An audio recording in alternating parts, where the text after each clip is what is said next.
Salve entusiastas, meu nome é Marcelão e esse é o vídeo de número 85 da cronologia dos X-Men, esclarecendo todas as dúvidas a respeito do universo dos Filhos do Átomo e sua evolução ao longo dos anos. Nesse vídeo apresentaremos duas histórias. A primeira se passa na revista X-Men número 59, de 1969, beleza? Sobrevoando as montanhas Adirondack a bordo do mini-jato dos Vingadores, emprestado, os X-Men, Cíclope, Fera e a Garota Marvel recebem o sinal do cérebro portátil, acusando a localização dos mutantes capturados, né?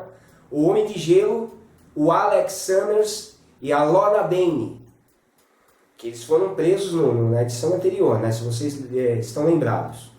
A nave é destruída em pleno ar.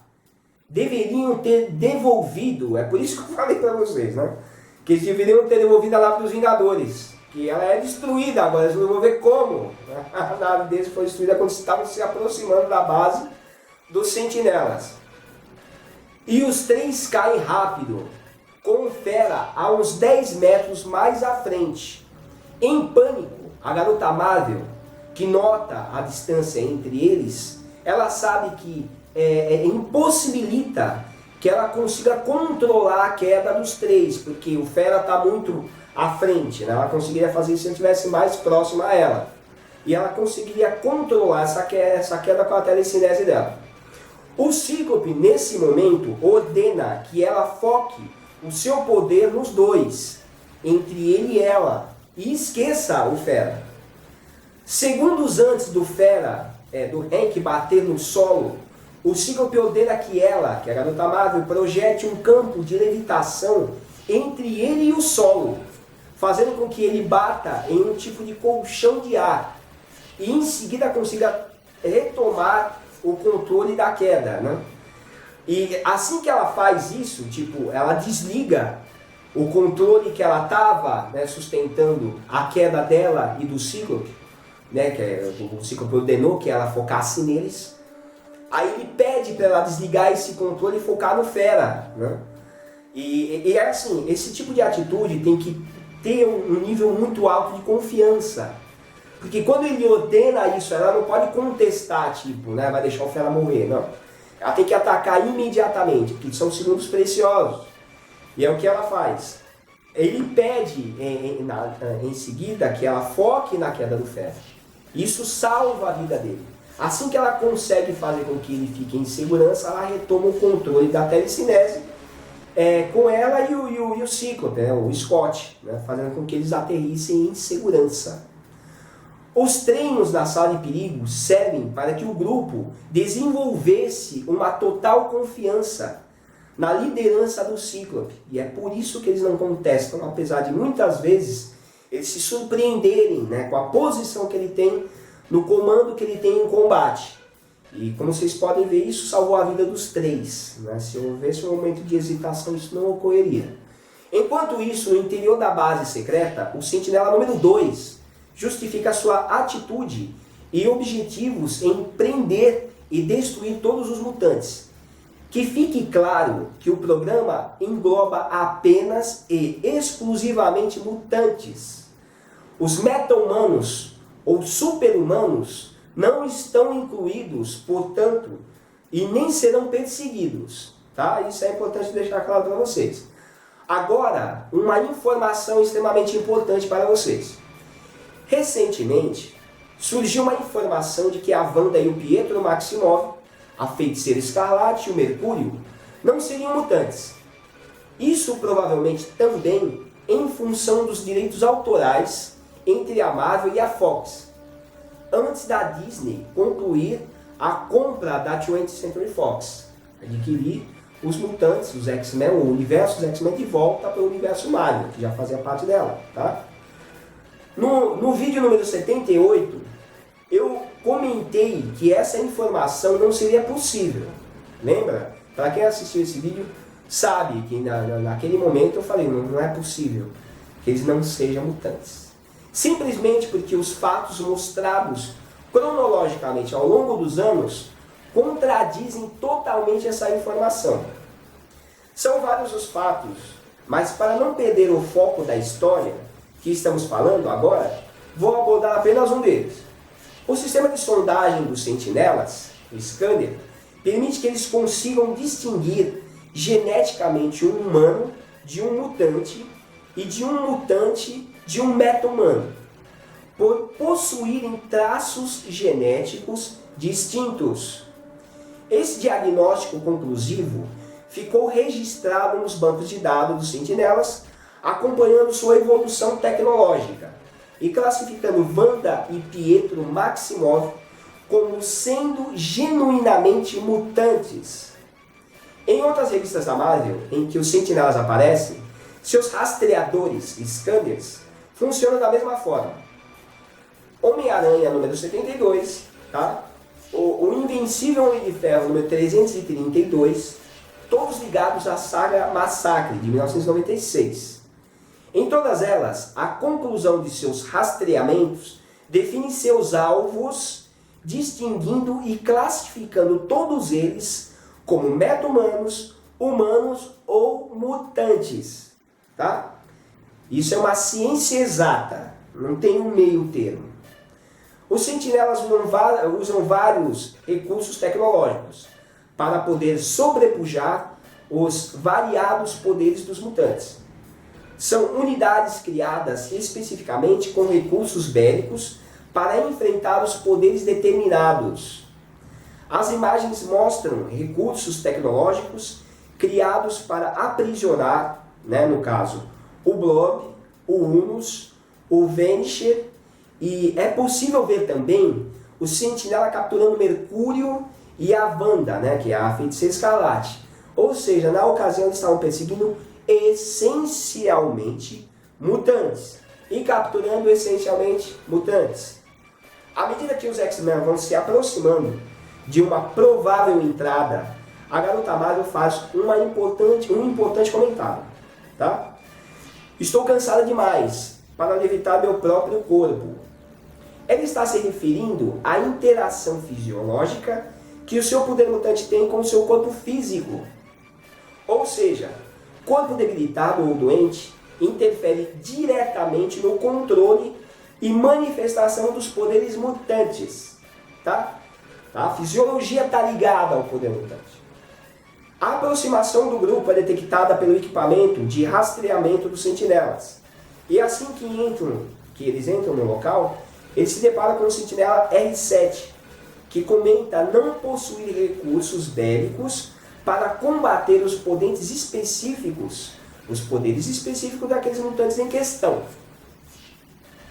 Tá? E é assim, é interessante que o rastreamento que o sentinela faz na ocasião, ele determina visualmente, dentro do banco de dados do que ele está captando visualmente, que os mutantes em questão é o Mercúrio e a Feiticeira Escarlate, que o Cíclope e a Jean Grey estão utilizando os trajes deles.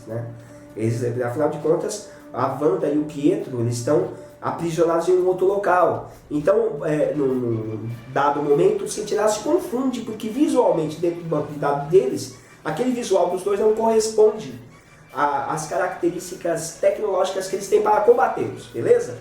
Vamos ao combate. Agindo rapidamente, o Fera usa seu golpe mais poderoso, o Ariete, para desequilibrar o Sentinela R7.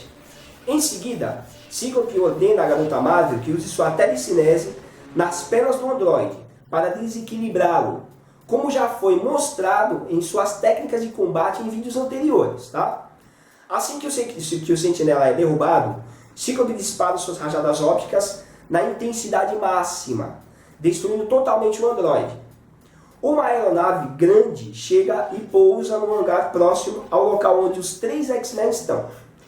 Ele é pilotado por um sentinela e serve para transportar prisioneiros mutantes, dos quais Mercúrio e a Feiticeira Escarlate e o Groucho se encontram capturados. Ou seja, sentinelas estão levando para dentro do confinamento deles essencialmente mutantes, que no caso é o Pietro e a Wanda, ou seja, eles não são meta-humanos, não são qualquer droga que quer que seja que o cinema está querendo propor ou os quadrinhos atuais estão propondo, tá? Eles são mutantes. E ponto final. Groucho está com botas especiais de chumbo para impedir os seus saltos ágeis, né? Cada um está capturado com uma tecnologia correspondente para anular os poderes. Após a saída momentânea do Sentinela, os 3 X-Men trocam de roupa e de lugar com eles, momentos antes do Sentinela C6 retornar. O androide possui um padrão visual e individual de cada mutante em seu banco de dados, como eu falei para vocês. Percebendo que as diferenças anatômicas não correspondem aos seus verdadeiros prisioneiros, ele soa o alarme. Olha que interessante. O Groucho, evidentemente, tem uma determinada estatura. E o Cíclope é um cara alto, tá? E o Fera, evidentemente, tem o corpo, a estrutura física anatômica do Fera já é outro também. Tem aquela composição muscular avantajada e tudo mais, muito diferenciado do Groucho. Só que eles trocam de roupa. Isso faz com que o Sentinela se confunda, porque dentro dos parâmetros que ele tem dentro dos bancos de dados dele, aquele visual não corresponde. Mas eles precisam desses segundos para poder reagir. E é o que eles fazem. O Fera, a Garota Mavi e o Cíclope usam seus poderes para destruir e escapar do androide C6. Mas 2 novos sentinelas surgem no local.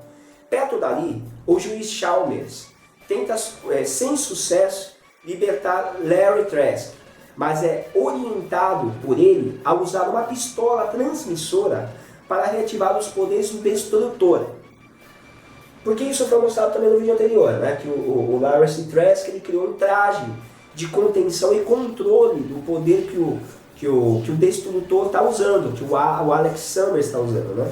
E ele conseguiu, inclusive, na ocasião, desativar o poder dele com uma pistola que emite um sinal, né? E é justamente essa pistola que o Larry está tentando orientar o Chalmers a pegar e utilizar para poder voltar a fazer com que o Destrutor reassuma o controle sobre o seu poder, né?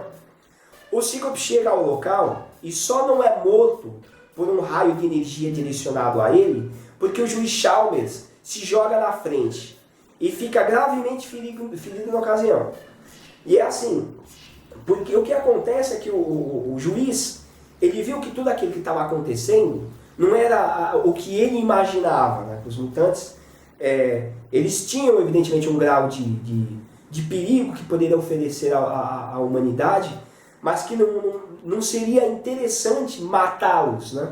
O que poderia ser feito é pensar uma maneira de anular o poder deles ou tentar resolver o problema que não fosse uma maneira tão destruidora, né? No momento em que o juiz Chalmers é gravemente ferido, o Cíclope até consegue disparar um de seus raios por reflexo. Mas suas rajadas já se encontram mais fracas, pois ainda não teve o tempo de se restabelecer. Eu já falei isso para vocês anteriormente. E como foi dito, quando o Cíclope chega na base dos sentinelas, ele utiliza a rajada óptica dele em intensidade máxima, tanto que ele destrói o sentinela. E é assim, ele precisa de um tempo para restabelecer o seu poder máximo, né? Isso nessa época, tá? Então isso mais para frente ele não vai necessitar mais desse tempo para se restabelecer, beleza? Mesmo assim, ele ainda consegue libertar o Destrutor, que libera toda a sua energia cósmica em um sentinela que se aproximava do seu irmão. O acontecimento conflita a diretriz primária dos sentinelas número 2, em jamais colocar uma vida humana em risco. Porque assim, quando o sentinela tenta acertar o Cíclope e acerta o juiz Chalmers, que é um humano legítimo, ele está indo contra a diretriz principal dele, que é não ferir ou jamais matar um ser humano. E ele acabou fazendo aquilo que foi uma ocasião, né, que ocorreu ali, não foi intencional. Mas eles não têm esses parâmetros, né? Como são mentes artificiais que seguem corretamente suas diretrizes, ele não poderia de forma alguma colocar em risco uma vida humana, e foi o que aconteceu. O juiz Chalmers orienta o Cíclope a vencer os androides pela lógica. Entendendo rapidamente o que está acontecendo, o Cíclope questiona a conduta controversa do sentinela número 2. cobrando uma atitude definitiva para o problema mutante. Quando o Chalmers fala para ele desse lance de conflitar o sentinela com a lógica, o Cíclope se liga, né? Que ele tem que questionar o acontecimento que ocorreu ali e colocou uma vida humana em risco. E falando isso para o sentinela, né? Já propositalmente, né? Ele faz com que o número 2 questione a sua atitude, dos demais sentinelas também, e ele decide colocar um ponto final na existência dos mutantes. Né? E o que ele faz? Ele ordena, né, que os sentinelas que estão presentes na base entrem em contato direto com os objetivos dele ali em questão. Ainda em conflito, o sentinela número 2 ordena a todas as unidades que levantem voo em direção à fonte de vida terrestre e provavelmente responsável pela existência dos mutantes, o próprio Sol. Ele decide que os sentinelas tentem de alguma maneira destruir a fonte de vida dos mutantes, que é o Sol. Né? É uma imbecilidade, evidentemente, né, da diretriz dele, mas ele determina que isso é o mais correto a fazer para solucionar o problema mutante. Durante todo esse acontecimento, o destrutor ele sofre um acidente, porque quando ele dispara a rajada no sentinela, ele perde o controle, né, da energia cósmica que ele tem e acaba fazendo com que uma parede próxima desabe em cima dele e ele fica ferido. Não gravemente ferido, mas ele fica ferido ali, né? E evidentemente que os X-Men ficam preocupados com aquilo, né, e precisam resolver esse problema. Mas isso só vai ocorrer na próxima história. Tá? Essa história ela termina aqui, beleza? Bom, os próximos fatos que eu vou narrar para vocês agora ocorrem na revista X-Men número 60, de 1969. Bom, o inimigo que os X-Men vão enfrentar nessa história é o Sauron. É um híbrido humano que adquiriu superpoderes devido a um acidente que ocorreu com ele na sua adolescência. Né? E para que vocês entendam como isso ocorreu, eu vou ter que falar um pouco da origem dele, beleza? O pai de Caulicos servia de guia em uma expedição nos confins da Antártida, contratado pelo Dr. Anderson. No pior momento da expedição, em meio a uma nevasca, a filha pequena de Anderson, Tânia, se perde do grupo. Após horas de procura, o jovem Caulicos encontra uma caverna e é atraído a seu interior por gritos de socorro da Tânia. Ele encontra uma gigantesca câmara com várias e grandes criaturas aladas, voando em cerco à sua presa, que no caso era a garotinha. A garotinha Tânia era o alvo. Instintivamente, Cal pega um enorme galho e parte para defender a criança. Nos momentos em que se seguem, Cal consegue matar uma das feras, mas é mordido por outra, né, que naquela loucura do combate, uma das feras consegue, né, morder ele. Né? E assim, ele fica ferido, né, no braço, mas consegue afugentar as demais criaturas. Felizmente, eles são encontrados pelo resto da expedição, que identifica as criaturas como sendo pterodátilos, um réptil voador que viveu no período Jurássico, período esse cerca de 150 milhões de anos.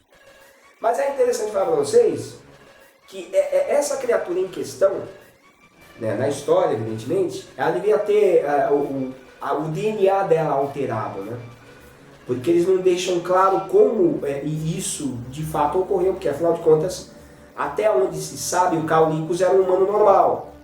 Mas após esse ferimento, né, que ele passa a adquirir os poderes que o Sauron vai adquirir no futuro, eles se desencadeiam, né? Mas não tem um fundamento, né? Ou seja, a gente acredita, né, suspensão de descrença, de que essa fera em questão tinha o DNA alterado, alguma coisa fisiológica alterada em sua estrutura genética. E passou isso, né, essa alteração para o humano normal, que era Caulicos, né? Levado às pressas para um hospital, Caulicos passa horas delirando, com altos níveis de febre, decorrente de seus ferimentos, até finalmente acordar. Ele é recebido com alegria por seu cão de estimação Jagger, mas no momento em que Cal toca o animalzinho, instantaneamente passa a se sentir melhor, enquanto Jagger fica visivelmente debilitado. Daquele momento em diante, Caulicos passa a necessitar de absorver energia vital de seres vivos para suprir seu incontrolável vício fisiológico. É interessante, evidentemente, que o Jagger não quis mais saber desse dono dele, né? E à medida que o Cal ia crescendo, a necessidade dele de absorver essa energia vital acompanhava, porque crescia com ele. E ele não falou isso para ninguém, né? Mas ele ainda não havia entrado em contato com a energia vital de um mutante. Desde então, ele drenava uma quantidade de energia de seres humanos para suprir suas necessidades. E assim, ele nunca tinha tido contato com um mutante, né, com a energia, né, na composição fisiológica do mutante, né. Ele entrou para uma escola de medicina com o objetivo de se formar e enriquecer, para se casar com Tânia, né, que à medida que ele foi crescendo, ele foi se apaixonando por ela, foi se tornando uma garota muito bonita também, né? E o pai dele também, o pai dela era um cara que tinha muitos recursos, tinha muito dinheiro. E o Caulicos acreditava que ele só podia conquistar a Tânia, se tivesse ao mesmo nível, né? Tivesse ao alcance dela. Então vamos aos poderes do Sauron. A máquina que Caulicos criou foi para controlar os níveis de energia que seu corpo absorve. Sua transformação passa por uma metamorfose que vão depender da quantidade absorvida em um curto espaço de tempo, para definir a sua forma.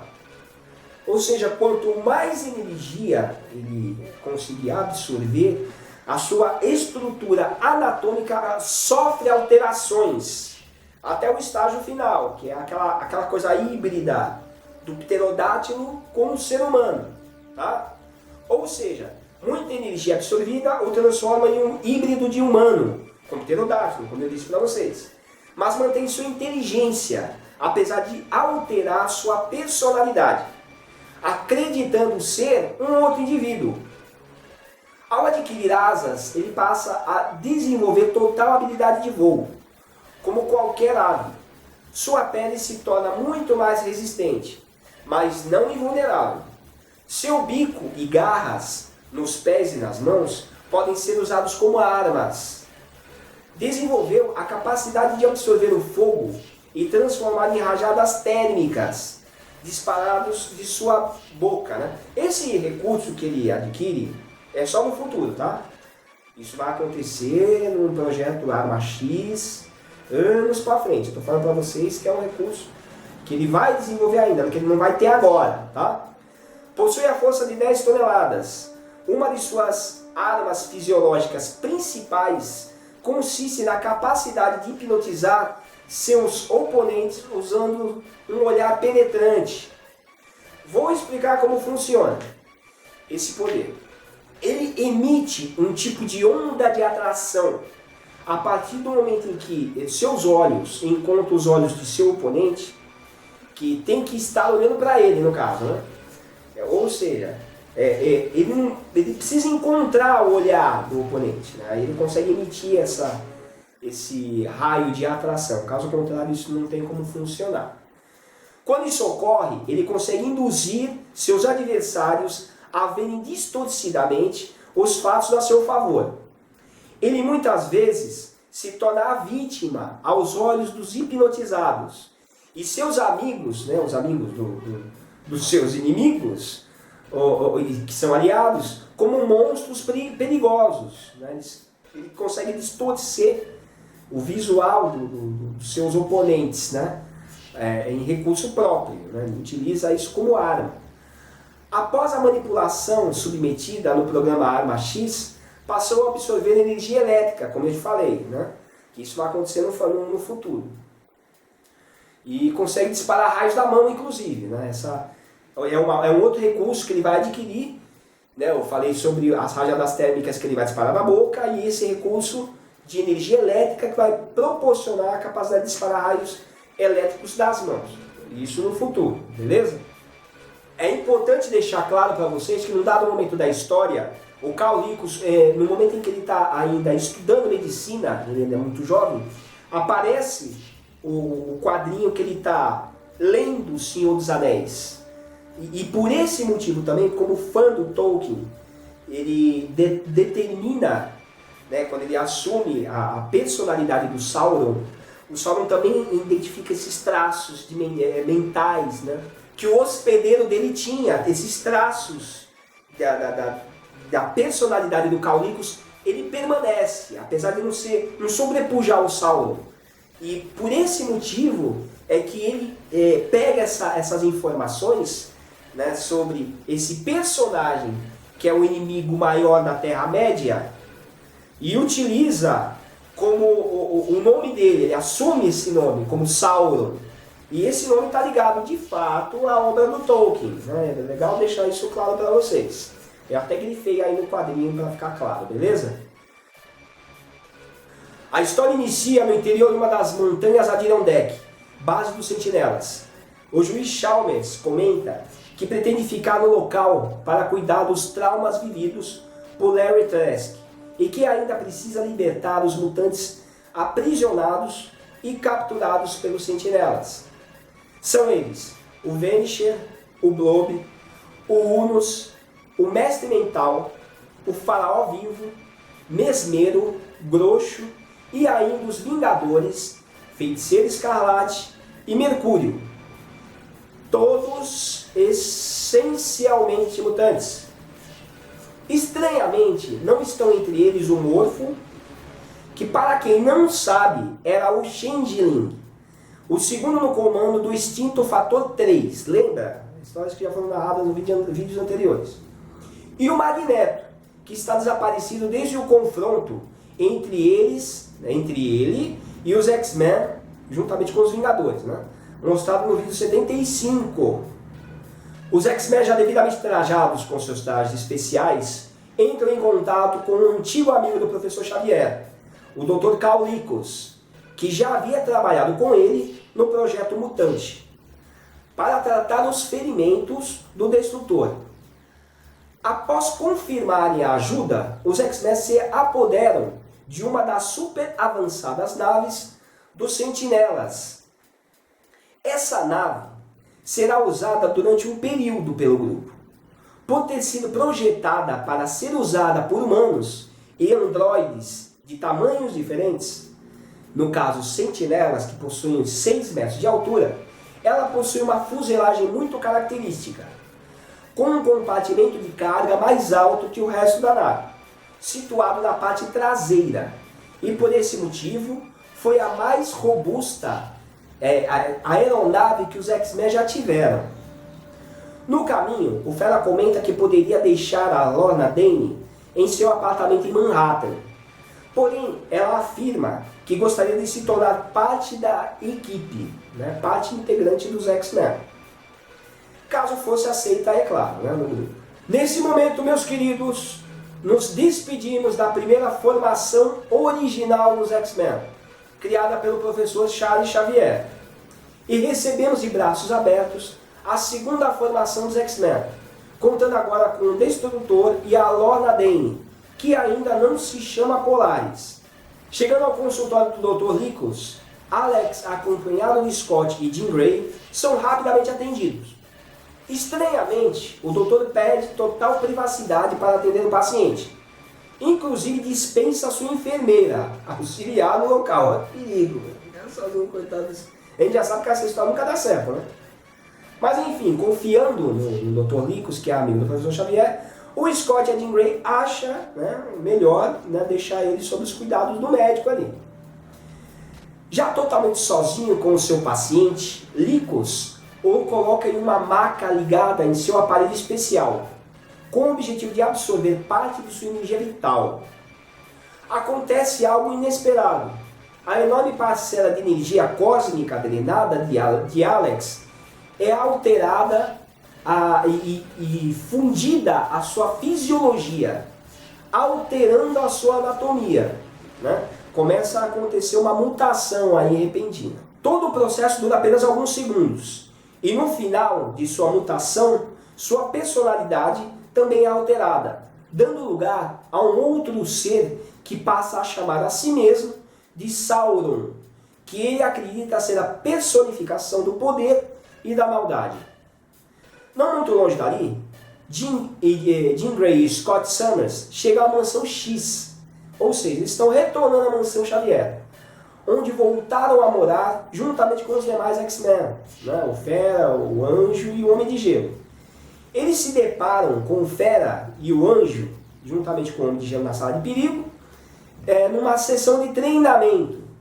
Inclusive o Fera está usando sua agilidade para se desviar de raios Masters, que são anteriores ao raio laser.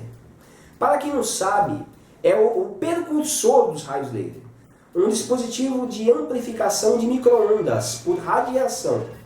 Essa tecnologia, ou seja, a tecnologia da mansão da época e da sala de perigo, era a maior que existia, né? Laura Dern assistia ao treinamento enquanto Jean Grey se aproximava.